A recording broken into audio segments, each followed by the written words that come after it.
Bonjour les amis, c'est Kélérine. Aujourd'hui, je voulais faire cette vidéo pour partager très vite avec vous le process d'un de mes derniers dessins. Celui d'une petite sirène que j'ai essayé de représenter dans un environnement presque magique et fantasmagorique. J'y rajouterai une voix off pour vous expliquer en gros comment j'en suis venue à faire ce dessin et comment le processus en soi s'est déroulé.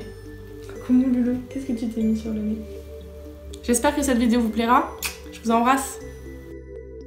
Alors pour commencer, ce dessin, je l'ai fait à l'issue d'un tutoriel que j'avais suivi sur la plateforme Skillshare. Je ne suis absolument pas sponsorisée par eux, même si j'adorerais, mais je suis vraiment fan de cette plateforme.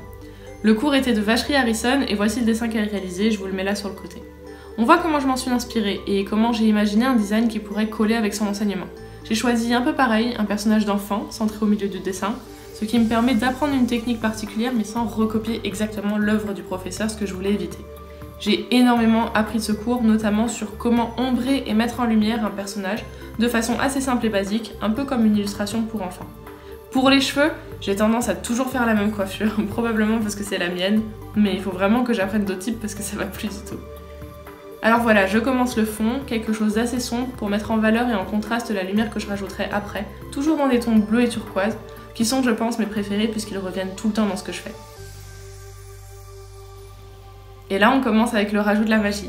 Ces petites fleurs sous-marines qui brillent dans l'obscurité des fonds marins et éclairent tout ce qui se passe autour.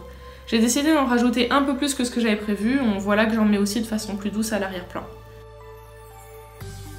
Une fois que tout ça c'était fait, j'ai commencé par rajouter des petites paillettes. Je trouve qu'elles donnent un peu de cohérence à la masse florale et qu'elles pourraient évoquer un genre de pollen aquatique qui se disperserait au gré des courants marins. J'aime vraiment le rendu qu'elles donnent. Ensuite, ajouter de la brillance, ce fameux effet lumière. On voit que l'illustration s'illumine d'un coup et je trouve que la magie vient vraiment de là. Et puis à partir de là, c'est juste du fignolage, de la finalisation.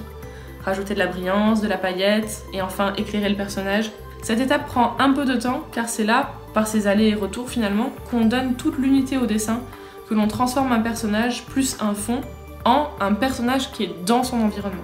On voit que j'ai passé beaucoup de temps sur les cheveux et leurs reflets. C'était pas évident mais finalement je suis assez satisfaite du résultat. J'adore cet effet de lumière, j'ai hâte de pouvoir le maîtriser et de le réutiliser encore et encore dans de nouvelles illustrations.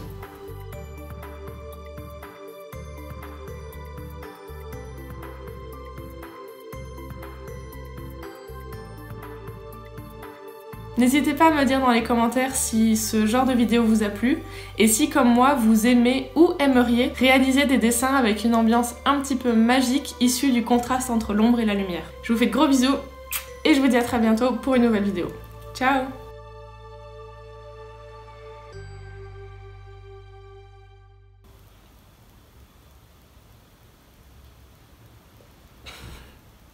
C'est la caméra qui te stresse?